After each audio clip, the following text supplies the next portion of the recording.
Oke, halo semuanya. Di ICU, ventilator mekanik itu kan penyelamat nyawa ya. Tapi pernah kepikiran nggak, gimana kalau alat yang harusnya nolong ini malah jadi sumber masalah? Nah, hari ini kita bakal bongkar tuntas gimana caranya mencegah komplikasi dari ventilator. Ini skill yang penting banget buat semua klinisi. Yuk kita mulai. Kutipan ini jujur ngena banget. Ventilator itu beneran kayak pedang bermata dua. Di satu sisi dia nyelamatin nyawa, tapi kalau settingannya salah atau kita kurang waspada, dia bisa balik ngerusak. Nah, inilah tantangan kita setiap hari, di samping tempat tidur pasien. Analogi ini pas banget nih. Coba bayangin deh, paru-paru pasien itu kayak mesin mobil balap yang lagi ringkih. Tugas kita itu bukan buat tancap gas pol-polan, tapi ngasih dukungan secukupnya aja. Kalau tekanan atau volumenya kebanyakan, ya mesinnya bisa jebol. Jadi kuncinya di sini adalah keseimbangan. Dan semua ini balik lagi ke prinsip dasar kita sebagai tenaga medis, primum non nocere. Yang utama, jangan sampai merugikan. Jadi ingat ya, setiap kali kita utak-atik angka di ventilator, tujuan kita bukan cuma ngejar angka bagus di monitor, tapi kita lagi ngambil keputusan buat ngelindungin paru-paru pasien. Oke, sekarang kita kenalan sama musuh besar pertama yang harus kita kalahkan, cedera paru gara-gara inflasi yang berlebihan. Nah, kerusakan ini ada dua bentuk utama, barotrauma yang gara-gara tekanan dan volutrauma yang gara-gara volume. Barotrauma itu gampangnya kerusakan fisik. Bayangin aja kita niup balon kekencengan, terus duar, robek. Nah, persis kayak gitu yang terjadi sama jaringan paru yang rapuh kalau kita kasih tekanan udara ketinggian. Akibatnya bisa fatal loh, misalnya pneumotoraks. Terus, gimana cara mencegahnya? Cukup ingat satu angka sakti ini, 30 cm H2O. Ini batas maksimal buat plateau pressure, alias tekanan asli di dalam kantung-kantung udara paru. Jaga tekanan di bawah angka ini adalah pertahanan utama kita melawan barotrauma. Jadi strateginya simpel dan jelas. Kita pantau dua tekanan. Peak pressure itu nunjukin hambatan di selang, tapi plateau pressure inilah yang nunjukin tekanan beneran di alveoli. Jadi intinya cuma satu, jaga plateau pressure di bawah 30.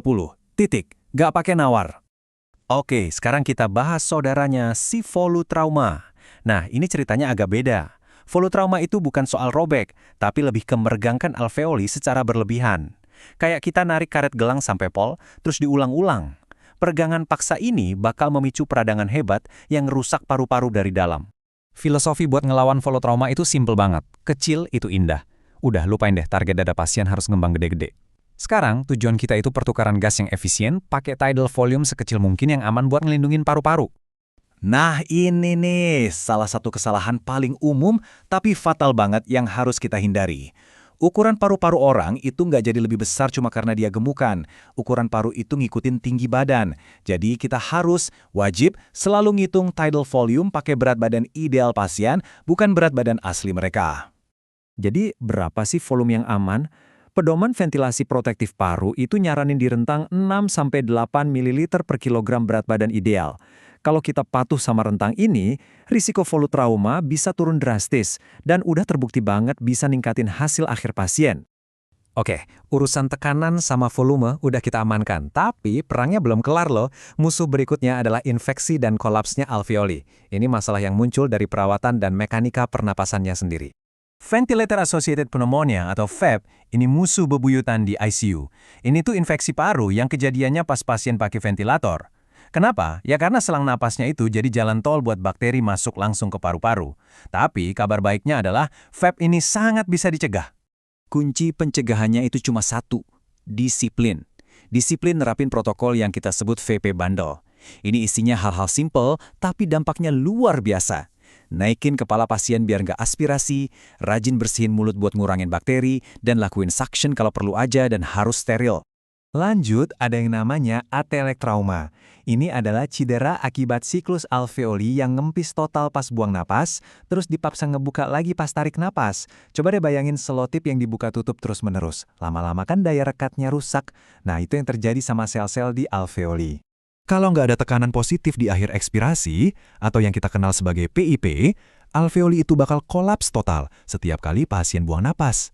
Nah, siklus buka tutup yang kasar dan berulang-ulang inilah yang nyiptain gaya gesek yang rusak banget di tingkat sel. Disinilah PIP datang jadi pahlawan.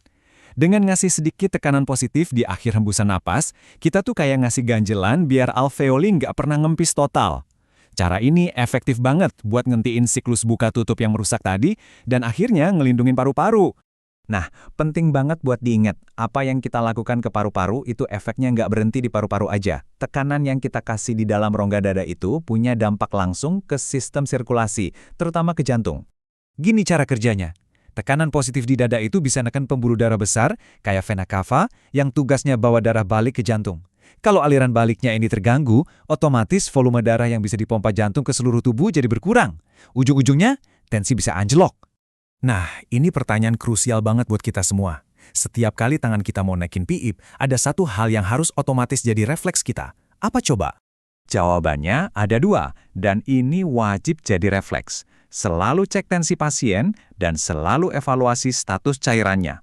Selalu, tanpa terkecuali. Ingat, tujuan kita itu kan benerin oksigen, tapi bukan dengan ngorbanin sirkulasi. Pada akhirnya, semua strategi yang kita bahas ini ngarah ke satu ide utama. Mengelola ventilator itu bukan cuma soal gimana kita ngatasin masalah pas udah kejadian, tapi gimana caranya kita mencegah masalah itu biar nggak kejadian sama sekali. Inilah tandanya seorang klinisi yang benar-benar ahli. Dan kayaknya kutipan ini pas banget buat jadi penutup kita. Mending kita cerewet dan teliti di awal soal settingan. Perhatiin setiap detailnya. Karena usaha ekstra di depan bakal nyelamatin kita dari kepanikan dan resusitasi di kemudian hari. Semua itu akibat komplikasi yang sebetulnya bisa banget kita cegah. Penjelasan kita kali ini diadaptasi dari materi oleh Hendrikus Gede Surya. Terima kasih banyak sudah menyimak. Semoga apa yang kita obrolin hari ini bisa langsung diterapkan buat ngelindungin pasien-pasien Anda. Sampai jumpa.